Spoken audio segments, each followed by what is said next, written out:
Hi, I'm happy to welcome you all here. Half of the week is already done, or in other words, it's time for an exciting webinar. Let me introduce myself briefly. My name is Yael, CEO of cidaas, and I may arouse your curiosity for the topic doing CIAM right. Just to give you also a brief introduction about us, with cidaas, we offer the leading European cloud identity and access management system. We cover everything from B2B to B2C and enterprise use cases in the context of identity and access management. Yeah, just to give you a broad overview about for whom cidaas is already home port. Our functionalities cover login, single sign-on, till multi-factor authentication. But today is not about us. Just to give you also a short heads up before we start the webinar, we have a cidaas Connect, which is a live summit from 20th to 21st September 2023, so this year. And this will take place at the Europa Park. Today, we brought a speaker for you, and he will be also joining this event. His name is Sebastian, and I'm happy to hand over now to him. Hi, Alan. Thanks for the warm welcome. Happy to be back after I had the honor and joy to share the stage with your brother a few weeks ago doing a similar event here in German. So yeah, I'm really happy that we got the opportunity to talk a little bit more about why consumer identity and access management is such an important part of an IT infrastructure, especially when trying to move to a more digital world and shape our digital future. And I'm also happy to announce that I myself and umbrella.associates as my organization will be taking an active role in that event at the Europa Park in September.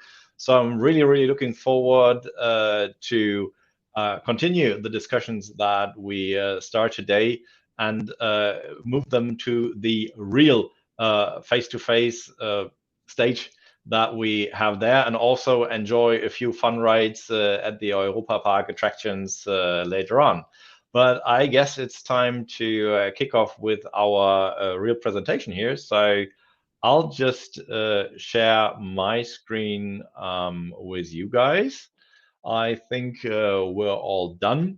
So yeah, thanks for the introduction, but let me just share a few more words about myself. Some of you may have seen me doing other events and being on stage. I myself am a Master of Management in Engineering and a vocationally trained chemical lab assistant. And that raises the question why I'm now doing such a webinar on consumer identity and access management. Well, that's due to the fact that I never actually followed the engineering part, but followed my hobby and my heart of being a security advisor. I've been in the IT and information security space for more than 2 decades now. I started in the 1990s with the Siemens Corporation in Hamburg on topics around identity, authentication, strong authentication, VPN and firewalls. Well, there was not much more in security back in the 1990s. But for like 16 years now, I have also been an entrepreneur and have founded several organizations that do boutique advisory and security advisory for corporations. So yeah, that's what I've been doing for quite some time now. So more than 25 years on general identity management topics, and roughly 6 years now on a focus with consumer customer identity and access management related planning and implementation tasks with several customers across Europe. And what is sort of the main topic of today. I am on a personal crusade to unify security and usability to things that used to be on on separate ends of the spectrum. And I guess that is something that we need to remediate to get a better user experience.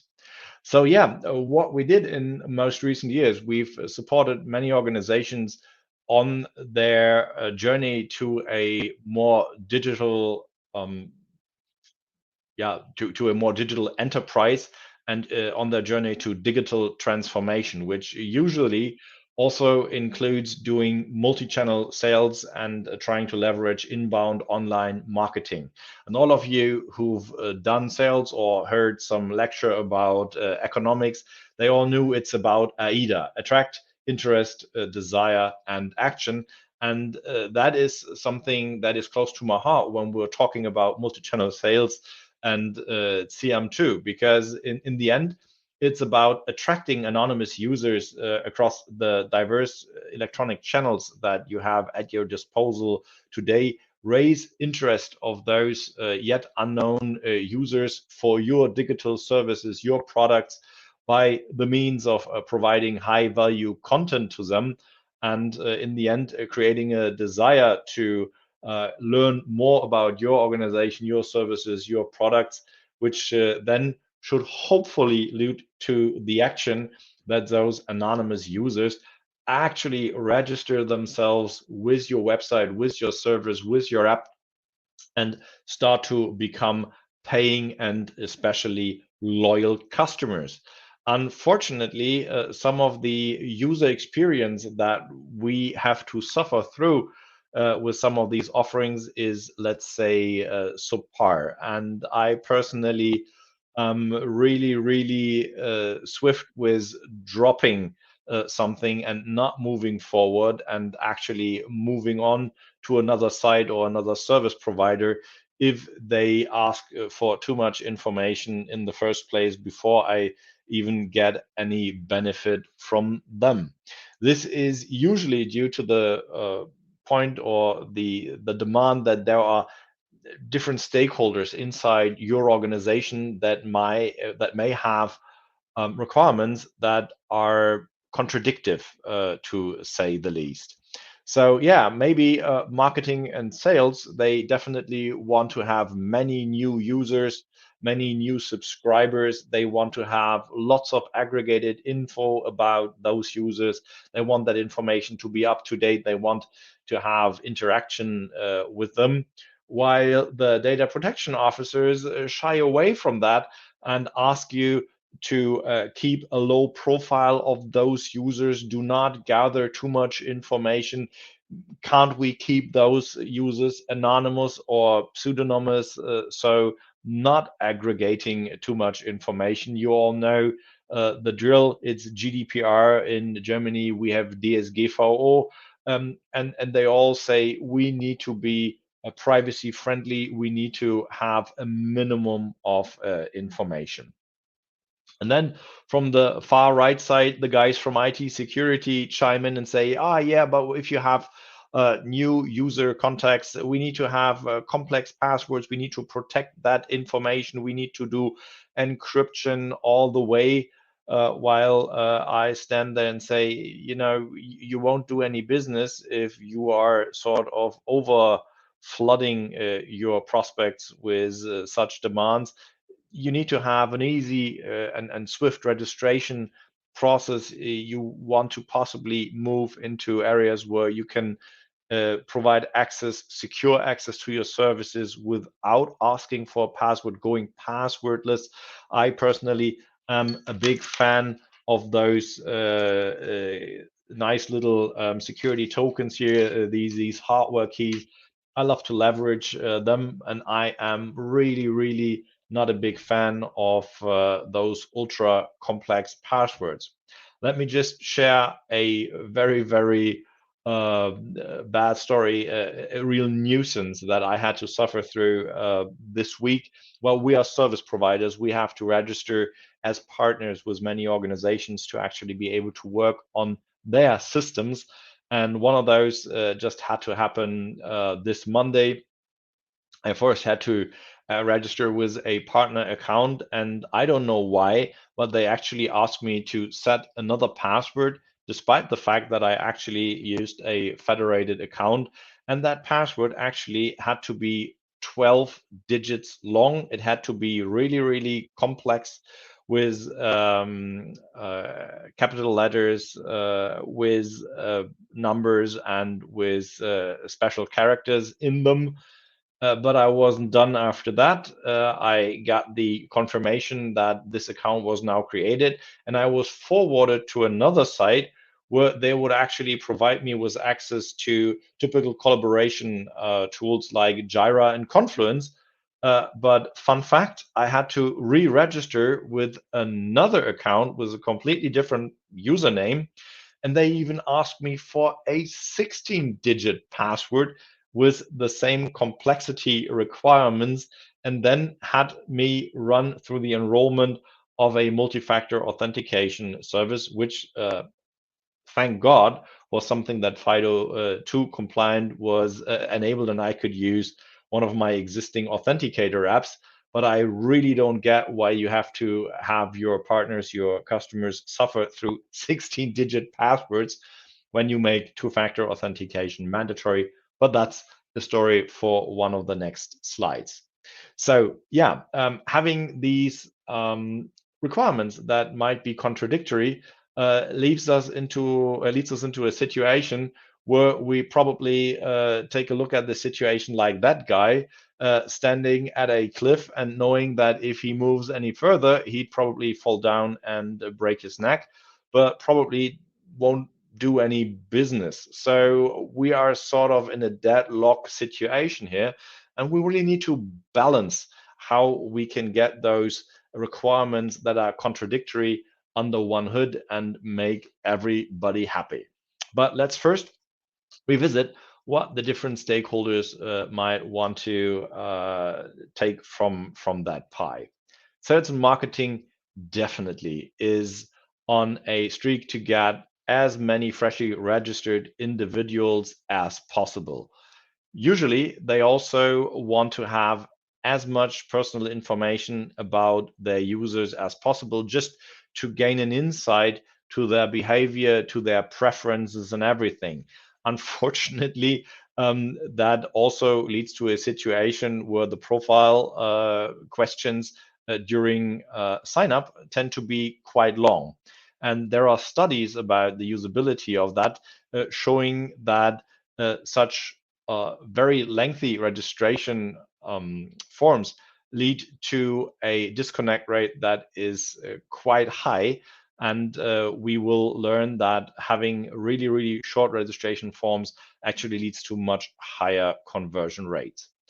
It gets even trickier if we move from a B2C, business to consumer, to a B2B context where the individual that registers also has to provide information about their employer for whom they are an agent and want to consume your service. That may include providing them information so you, as the provider, can create an inquiry for the credit score of that partner organization.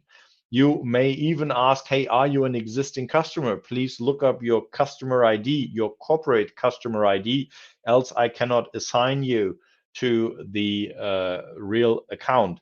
And sometimes they even want to know, hey, how did you get attracted to our services? Did you see an ad?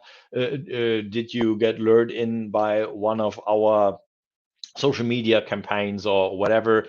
And usually that ends up in setting cookies at the user's computer so we can actually make sure we can re-identify them when they come back. This is usually not what a good user experience and user interface looks like. Here we have the requirement for a quick and swift registration. Possibly it should be with a minimum of a data entry, maybe even a social IDP supported login. And if you want to have multi-factor authentication, then please have the user enroll that at a later point in time, so they can actually have a quick access to the data, the information that they are looking for.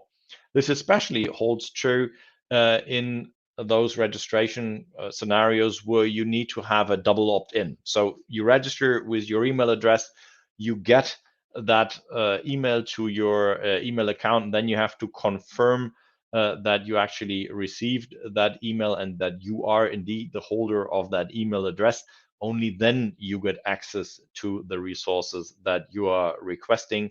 That can be kind of a nuisance, but depending on the legal restrictions that you have, it's something that your customers will actually have to walk through. Then again, especially in the B2B use cases, but also with a higher quote within the end user realm, it's reusing the 2FA options. I just held up one of my hardware tokens here. Some of you may remember that in previous times, we also had hardware tokens, but they looked more like this. These typical time or event-based tokens. The problem with those buggers was you could only use them for one service.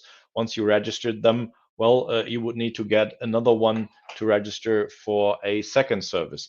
That for me was a nightmare, and there were times where I had like half a dozen of those hardware tokens, and I actually had to use some kind of permanent marker to write on the back of those tokens for which client or for which application, which of those tokens was actually to be used. Yeah, and the final point here from the user experience point of view is that the user is expecting us to provide them with a decent amount of self-service options, like resetting their passwords without going through some calls with customer services, changing their names in case they get married or get divorced, or want to have a different assignment of their pronouns. Maybe it's just an email change because they switched email operators, stuff like that. Should not be something where you need to call up a customer support representative. That is stuff that I, as a user, would expect to be applicable through self-service. Now, moving around to the data protection team, they usually are really concerned about the amount of personal information and personally identifiable information, PII, that we are gathering, especially since GDPR got into effect. Some organizations are really scared about getting too much information about their customers, about their consumer amassed. So the preference would be to stay as anonymous as possible. And if I get all those customer information, I will have to make sure that it is still being stored and processed in the area of the European Union, which for some of the other solutions that are available on the market is still a challenge. So some of those solutions you can get deployed on European ground, but the problem is the operating environment is still one that is being provided by one of the large hyperscalers, and they at last are US American based organizations, and most of the service providers for those SaaS solutions are also. So they're still a risk, and in the absence of Privacy Shield, in the absence of the safe harbor agreement, we are limited to the standard clauses, and that may not be suitable for those touchy subjects of gathering too much PII and then making headlines on your tabloid, seeing that thousands of your customer data sets have been compromised, and you have to pay the fee for that.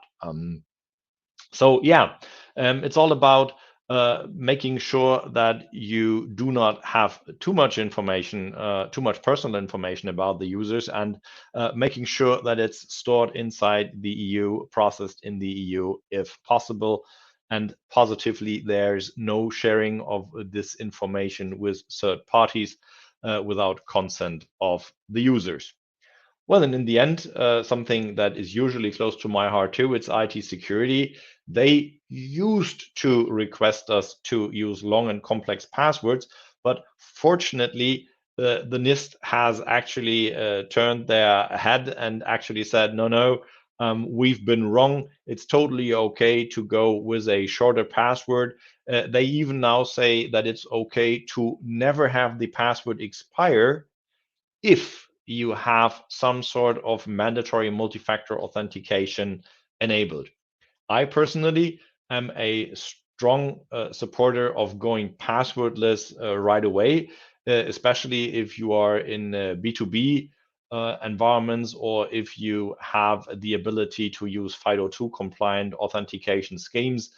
Just asking the user for their username and then sending them a challenge to their authenticator app and having them confirm that they are in possession of their mobile phone and their FIDO application unlocked, that is for most use cases absolutely sufficient.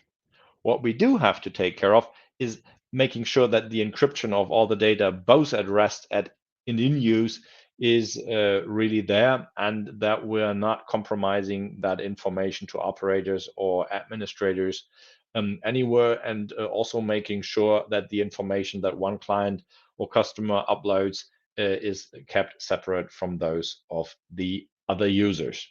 In the end, there's also the need for an audit trail that actually shows who has logged into the system when, what did they do, and what effects did that have. But I guess that is something that we all need to take care of in IT anyway. So yeah, that brings us to a situation where I really love to use this picture here. Just imagine we are on our path to make the customer journey as nice and as joyful as possible. We and our customers, we are probably down here in the village, and we want to get up to that mountain top there. So that is what we try to achieve. But unfortunately, starting here, that might be a quite long and zigzag way to our path to online success. And if we do that without a plan, without making up our minds, we might actually get quite exhausted when we get there. If we do not plan our way forward correctly, we may even fall off the cliff. So what we really want to do is prevent falling off that cliff, and plotting a path that is really good for us and our customers. And the most ideal way was just not doing the hike, but can't we just take a lift up to the top? That would be just perfect. The ideal customer journey, that's what we want. It needs to be swift. It needs to be with a good user experience. And this is actually where those customer identity and access management solutions really come to the rescue. For me, it's really as important as such a hub and spoke design pictured here. The CIAM solution is at the center, is the data hub, is at the core of the system, and helps us to get the requirements from security, privacy, and multi-factor authentication combined with the requirements for a good management of the customer profile, self-service capabilities, and that all combined with an outstanding usability and user experience. So from the recent projects that we did in that field, we actually saw that deploying such a SaaS-based CIAM solution can really help you with lowering the entry barriers and providing a higher usability for your users, showing that there are all the same ceremonies for onboarding, for resetting your password, for changing different aspects like the email address or something like that. providing that with a predictable ceremony with repeating UI elements, that is really a key to success. Let me stress one point here, that is the verification of the self-service registration user data. Making sure that it's actually me usually requires some sort of verification. And I really like those ID cards. And if your CIAM solution supports you in automatically proving that these ID cards are actually real and legit, is definitely a huge benefit in vetting your customers and making sure you don't get any ghost accounts or hackers that try to get access to your system. We also learned that the protection of customer data and login data is much easier in deploying such a solution than trying to put that workload as an additional part into your own software development team. Don't take that as an offense, but usually the software developers are really good in implementing the business functionality that is needed, that you want to provide to your partners, to your customers. What developers often struggle with is creating decent, secure, and really, really good user experience login and registration components. That is something where we definitely recommend using something that experts build, that is built for the sole purpose of registering and authenticating users, and not something that was just developed as a byproduct of your business application. So making sure that your data gets protected and safeguarded against compromise definitely lets me sleep better in front of the discussions around general data protection requirements and regulations. That is something that I do not like to see implemented by someone who doesn't do that day to day. So it's really, really important to get those bases covered by a standard technology. Again, self-service is a really, really important part, and that goes hand in hand with a very good profile management, a self-service profile management for the users. And that is definitely something that people like to enjoy, taking a look and being in control of the data that they shared with you as the service provider, and making sure they get a say in assigning the usernames, resetting passwords, and stuff like that. Finally, it's about the swift integration of your apps and services, and making sure that if you have a plethora of services that you want to make available to your customers, that these are all available under one identity, under one login, and that the customer does not need to remember multiple logins and multiple passwords for different services that some of your branches or subsidiaries have been deploying. This is a main driver of the project that we've been doing in most recent times, actually making sure that there is one login for all the services that an organization may provide. This also goes hand in hand with the integration of the applications behind that, but also unifying the user populations of the different databases and making sure those are merged correctly. If you want to do that yourself in a manual labor approach, I can tell you that this will be very time consuming and tedious. Doing that with some tool support is definitely something that you should look into.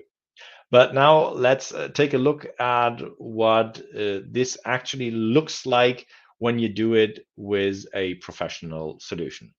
I just took some snippets of Sadrick's user profile here. Thanks for that again.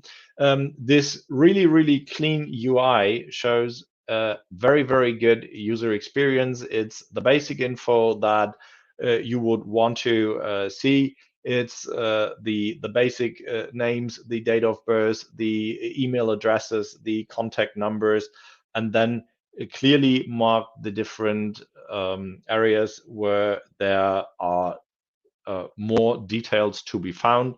One about the login security, making sure you can register your own multi-factor authentication, reset your password, or add another multi-factor authentication method here.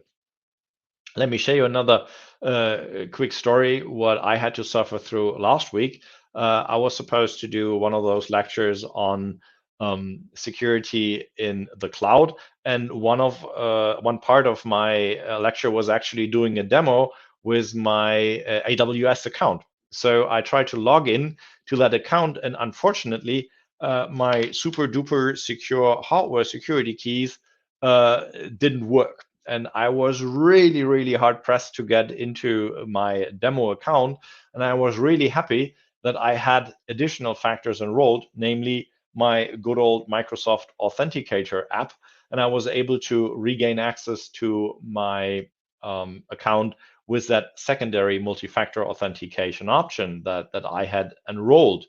The problem I later found out was actually a Citrix app that I had installed on my computer that actually broke the driver that was accessing the multi-factor hardware tokens. And after I had uninstalled the Citrix app, everything worked fine again. But this definitely proved to me that enrolling different methods or providing the ability to your users to enroll different methods of multi-factor authentication is definitely something that can save the day. Also, from a perspective of data protection and making sure that your users are actually all good in consuming your services, having the capability to check your own consent that you've given to like processing your own personal information, having opted into some newsletter, emails, or the like. Having that in your customer profile dashboard is definitely beneficial. And if you lack that and have to manage that outside your user profile, that's usually quite a hassle. I really like this one-stop shopping approach. Taking a closer look into the security aspects, the devices tab on the left here is also very important, at least for me, because I have just switched from my old X1 to a new X13 Lenovo laptop. And that means that I currently have multiple active laptops, multiple Windows 11 devices that contain my profile information.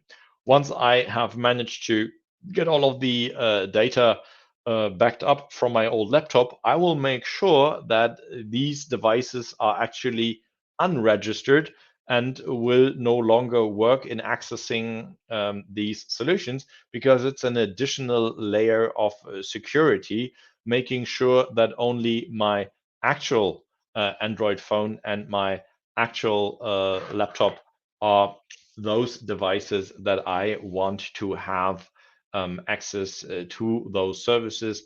Any other older devices, I will then unregister and make sure that the access tokens that may be stored on those devices will be revoked.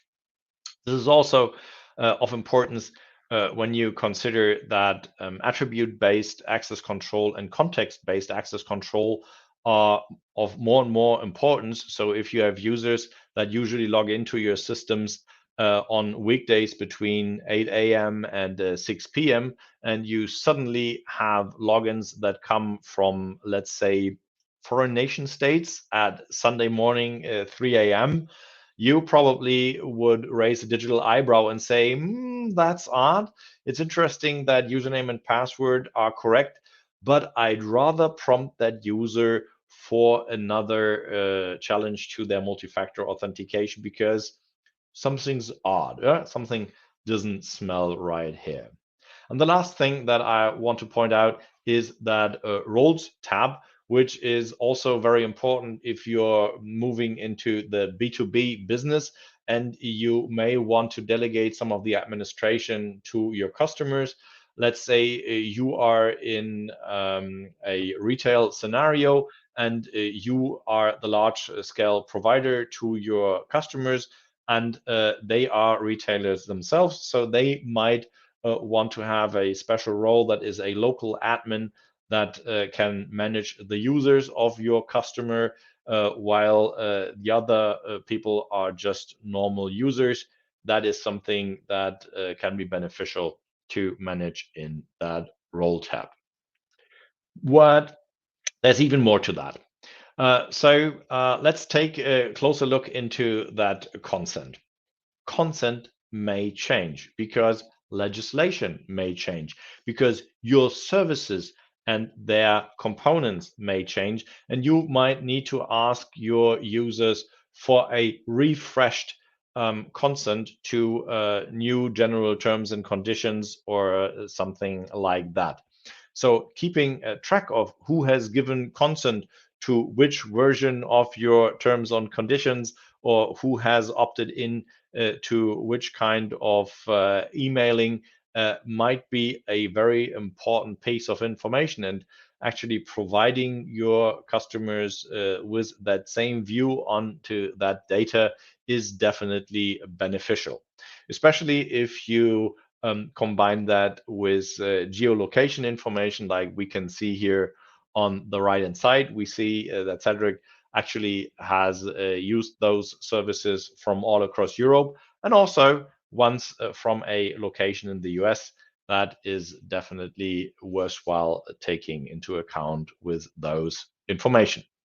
But how does that impact your CIAM project? Just let me give you a quick example of how one can do it. And I just said, keep it stupid simple as possible. And I just recently had to register myself with one of those services where I really enjoyed how that went through. So without further ado, this is the screenshot I took of that first step, and it just asked me for my email address. And I really, really like that.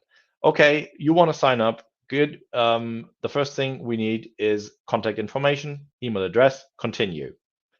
I was sent a verification code via email, which sort of is that double opt-in. The next UI element that came up on the website was, well, please enter the verification code and we can move on. I just did that in a matter of seconds. And then, only then, they asked me to complete the sign up that they actually needed. First name, last name, and stuff like that. And what I also really liked was that when I misclicked on some other part of the form, it actually showed me with a red highlight, oh, apologies, you forgot to enter your first name and your last name. These are really important guidance steps for your users, so they can clearly identify which information they may have left out, but that is important to you. So once I was done and had all the mandatory fields filled in, all those red rectangles had disappeared. I had to click that little tab here on agreeing to the terms of service, which I also recommend implementing in a way similar like shown here. Just link it. You can click it and read through it, or you can just accept it. This is something that I really like. This was swift. It took me maybe 60 seconds to actually walk through that whole registration process. One thing is really, really important here. The email response time that it took for the system to send to my account, that was nearly instantaneous. I don't know how your email servers are configured, but that one really blew me away. I had solutions where I wanted to log in to the benefits program of a local German hotel chain. It took them 2 days to process my request. And then it even ended up in my spam folder. And when I received that email and found it, the link had already expired. So yeah, usability and user experience is key, and it really was a nice one here, receiving the email really seconds after I had sent submit. So yeah, I was able to create an account quite swiftly here. The other option that I strongly recommend you using, if that is possible and your jurisdiction allows that, just provide your users with the ability to do the first registration using some of the social IDPs, because it's so much easier, it's so much swifter, and you can still do that sort of account and profile augmentation later on when they are returning for the second, for the third, for the fourth time.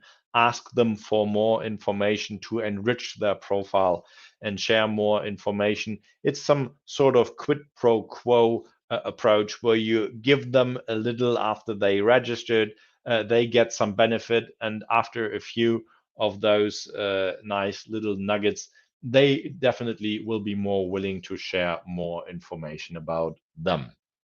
But that's not all. I don't know how many of you have recently suffered through registering yourself for the use of some sort of a streaming service on your smart TV, like Netflix, Amazon Prime, Disney Plus, or something like that. It was a nightmare for my LG TV because I really had to use the on-screen keyboard to enter my username address and my really complex password there. It was really bad, especially after you've seen that this can be implemented much easier. A good example of why I like the cidaas solution so much is something like that. You actually provide the on-screen experience with a 2D barcode, a QR code. You simply snap that code with your mobile phone, which actually has your identity already. And then you scan the barcode, you just enter the code that's being shown on screen, and then you are done. I just simply love the high usability of that. And I quite frankly do not understand why not all of the service providers that want me to use their services, their premium services, invest just a tiny little bit more into those little usability perfections. The last component I want to stress here is the actual physical application of a consumer customer identity and access management solution, where you can pair the information that the user can access with their mobile phone with a mobile ticketing application. If you are selling tickets for events or access to certain locations, why not just combine that with the on-premise checks and systems? And while you are on the way to the venue, just log into your phone, just get your access token, get yourself a QR code, have that scanned with your mobile phone at one of the points of control, and you get access. So this is really one of the options where I say cidaas and Gile just went the extra mile and thought that stuff through, because this is really seamless user experience. This is really a good integration into the physical world. I just love that. That brings me to the end of our discussion today, but just let me share you a few more things. When you talk about data protection, it's not always the SaaS provider of your CIAM solution. You need to check your own apps for leaks and exposures. We and all the other providers, we just cannot protect your app. You really need to take care that the code that you are providing to this mixture is also really good and secure. And let me just re-emphasize passwords. Drop those complex password policies. I am really annoyed by what I had to suffer through on Monday. There is no need for 12 or 16-digit passwords anymore. Just make multi-factor authentication mandatory and deploy FIDO2 compliant WebAuthn methodology there. Maybe even allow your users to deploy those hardware keys, but please step away from these ultra long and complex passwords. Nobody wants them. Nobody needs them anymore. Maybe even go passwordless. Talking about security and also having talked about data protection, think about web application security, think about API security. Talk to your developer teams, talk to your head of development, and always have your internal dev development team check the OWASP top 10 and make sure that they have their bases covered, because there's only so much you can achieve with such a SaaS-based solution if your own components are weak and have bugs or are able to be hacked through those OWASP top 10, then it's really not a good thing. So I definitely recommend you do testing, do thorough testing. There's no such thing as too much test. We all know that you want to go into production at some time, but please do not schedule all the tests 5 hours before your scheduled go live, because that's bound to go wrong. Just make sure that you have a good cost benefit ratio. That wraps it up. If you have any more questions about that, when you want to start your own CIAM project, talk to us. We are here to assist you, guide you through the process. I just want to say thank you for your interest and attendance, and I'd say back to Jael. Thank you very much. I have listened so intently, and yeah, you definitely put a grin or smile on my lips now and then. Especially when you said, yeah, we can raise our digital eyebrow. And yeah, I could really visualize that logging in during a time which is really odd. So yeah, thanks also from my side. Also sharing so much experience, so I could definitely sympathize with your password pain at the beginning, or having different accounts at one organization, and I think many others here as well. Now, let's don't extend too much, but I would like to ask one further question. So, do you already use even solely passwordless authentication on some platforms, or even prefer those platforms? Yeah, I can say in part. For example, providing access to, let's say, low risk, low cost cloud applications or services. That is something where I only protect the admin accounts with a combination of a strong long password and a multi-factor authentication app, FIDO2 based, while the usual user accounts simply go passwordless. They just get prompted for their username. They enter the username. They get forwarded to the login page, which is usually some sort of home realm discovery, and then they just receive a challenge on their authenticator app. So yeah, passwordless for the standard users with a limited risk exposure. This is something I totally advocate that I implement for our colleagues, for example, using the Azure environments. That's completely passwordless. Also, yeah, it's like maybe just to also say that the buzzword, this user ID first approach, is also a very good point to also show the authentication method. So also nice to see that in your presentation. So thanks a lot for having you here. It was very nice, and we are already looking forward to the next event with you, Sebastian. Same we here. wish Same you all here. a wonderful rest of. Yeah, especially as it's definitely a face-to-face event in the Europa Park. That's definitely even more enthusiastic, and having the live interaction with the participants is even better. Thanks for having me, Jel, and looking forward to meet you again in person in the Europapark. Yes, yes. See you then. Have a nice week. Bye-bye. Bye. Have a great afternoon.